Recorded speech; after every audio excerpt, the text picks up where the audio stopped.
Hey, I'm Stormy. I've been here for a little over a year.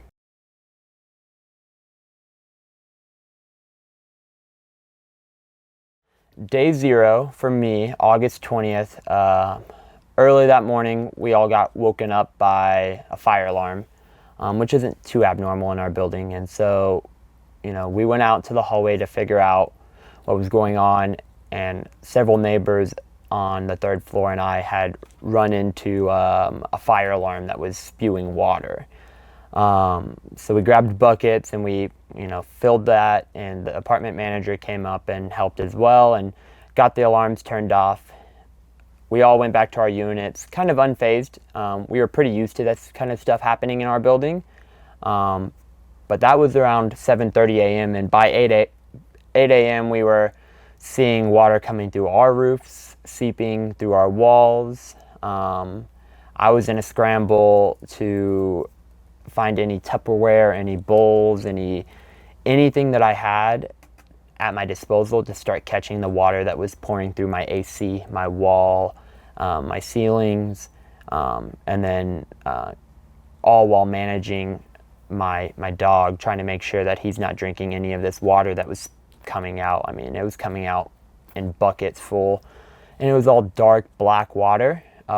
So the next step of that, though, was, you go out into the hallway to see like what's going on, and it's happening everywhere. So not only am I trying to manage what's going on in my unit and help make sure none of my property gets too damaged or ruined, but then I'm taking every towel, blanket, anything to other people's units to make sure that to help with the water flow and to stop with the resistance. I mean, everybody, especially on this third floor, were out together, figuring out what to do.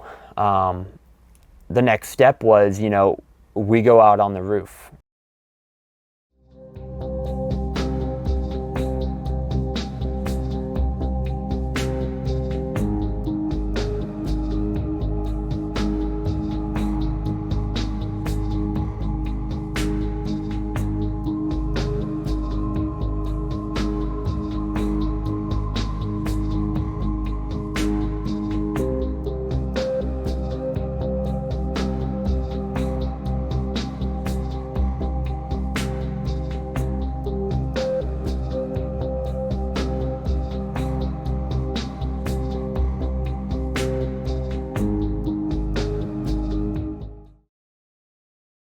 We're 2 hours in and things are not getting better, and there's been no help for us except for us rallying to help each other. So, we decided to go out on the roof, knowing that there was a roof job that had been going on for the last 2 months. And as soon as, a group had gotten up there, they saw that the roof wasn't properly tarped, all the gutters were being covered, and, they went up there and remedied the situation themselves while, still trying to manage the water flow that was going into the building itself.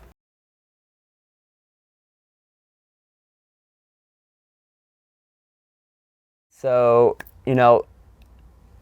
I started realizing that it wasn't just a few roofs when we're up there paling buckets of water off the balconies, rubbing every inch of water out of the hallway into the common space that we could, remedying everyone's apartment, running up and down the stairs. And, as it's happening, roofs are collapsing. We had 2 roofs on our floor collapse, and so we're starting to see other tenants come out on different floors, and they're starting to have similar stories that are going on and mentioning as well. It really started for us on this third floor, being that we were closest to the roof, but throughout the day, I mean, the same story was happening on every floor consistently. The most challenging situation for me within my own unit was that the amount of water that came in ruined my air conditioning and was also seeping onto my floor. And so trying to manage my household with a dog and all this bacteria water was really hard. And the amount of pure humidity that occurred instantly within days. I mean, you couldn't go into my apartment without a mask on because you couldn't breathe. My AC was broken. It was, scorching hot summer, and it was 106 degrees in my apartment for 3 weeks straight before anything even had occurred. So just the pure fact of, being able to go into my apartment and breathe was impossible. Like, I couldn't get any help to do anything in there just because people couldn't even breathe alone, yet alone me and my dog trying to live in there.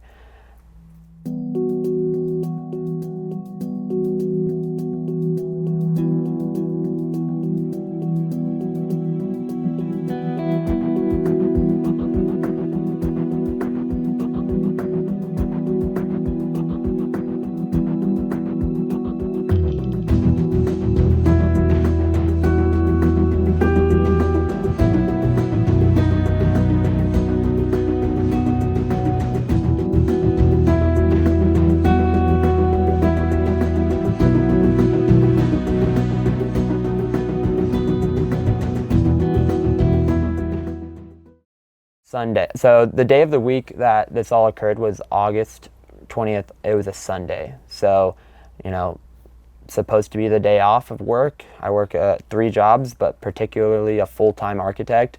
And, Sunday should be the chill day to get my groceries and laundry done. But instead, we spent it all day helping each other and managing this whole situation. And, also it impacted my work week for the next several weeks, trying to take days off to handle contractors, to handle situations at my house. It severely impacted my work schedule.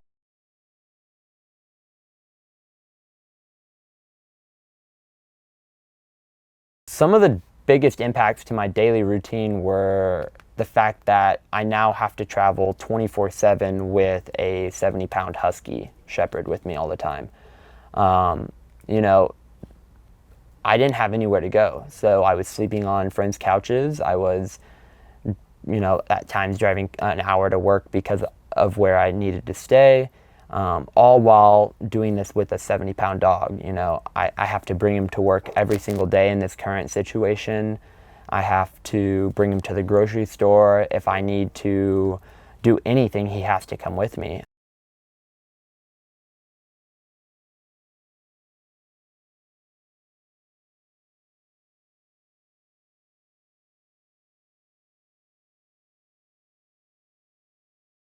Yeah, so the moment I knew that I couldn't stay was days within the event happening.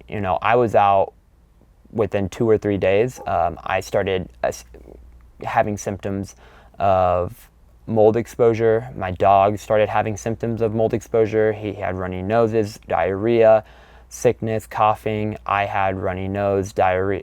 That was gross. I had runny nose. Hard time breathing, headaches, everything, red eyes, coughing. I had to go see a doctor. The doctor was shocked at the fact that I had only been in the situation for 3 days and I was experiencing these severities of breathing problems. Prescribed me a inhaler, which I had never done an inhaler before. I'm a really healthy guy. I don't go to the doctor, and this was one of the first times I've been in 10 years.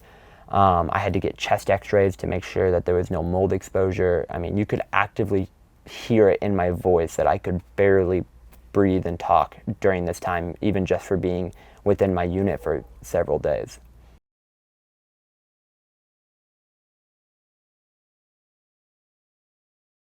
I saw the roof started to turn yellow everywhere.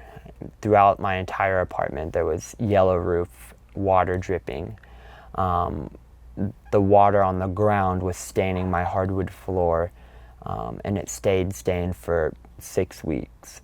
I had buckets full of water that you couldn't see down to the bottom of the bucket because it was just so dark and brown.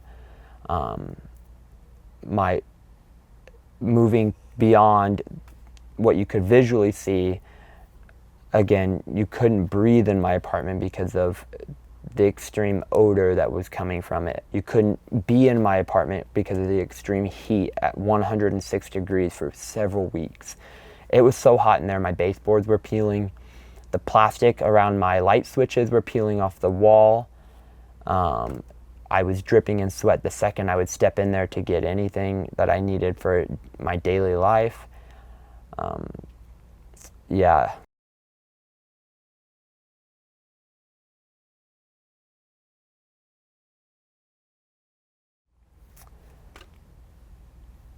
Or aren't you? Because I think it's important that you're honest. Yeah. What is it like after the 20th, after on the current today for you? I think for me, I wish I could say that, 6 weeks later that I was in a point where I was rebuilding and figuring out like how to move forward and where to be healthy from here. But personally, I don't think I'm there yet.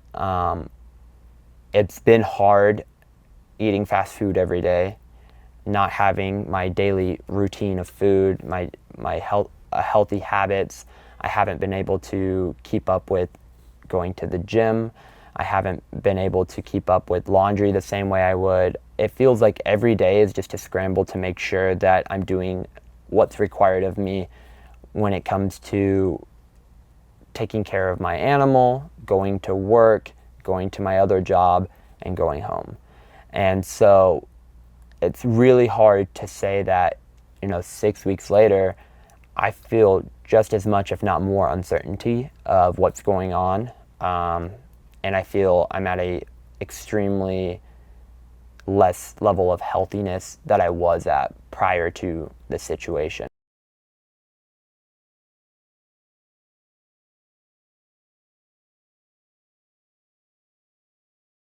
I think the most eye-opening thing that's happened is the lack of transparency from those that we expected it from.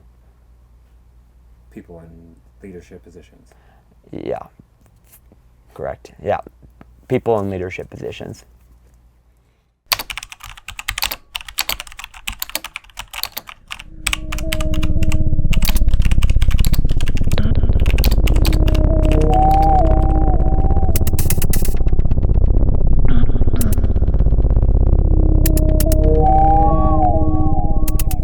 For sure. Right. The fact that I had to learn how to use an inhaler. Yeah. I mean, that alone took me time to figure out how to use an inhaler because I didn't know what I was doing with it. Right.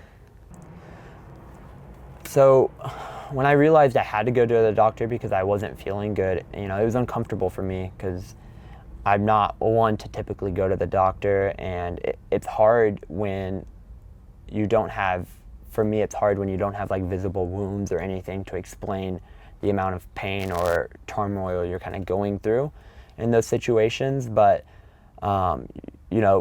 immediately upon talking to the doctor, getting my appointment, they were shocked at the fact that, they could tell with the way, just hearing me breathe, hearing me talk, I couldn't stop coughing. And, they gave me my inhaler, a couple medicines, and within a week, and the fact that I hadn't been in the apartment for a week, everything went away. So one thing I think that I've learned the most throughout this process would be kind of a combination of how important community is, and how important it is for the community that you have to advocate for yourself and those around you. Without everyone that lives in this building and the community that we're now developing, there's no way that me or anybody else could get through what we're going through. And without advocating for myself and for my neighbors who also are going through this, we would see no progress. It's been time and time again throughout this entire process that if we aren't advocating for ourselves and we aren't advocating for our neighbors, we've seen nothing happen.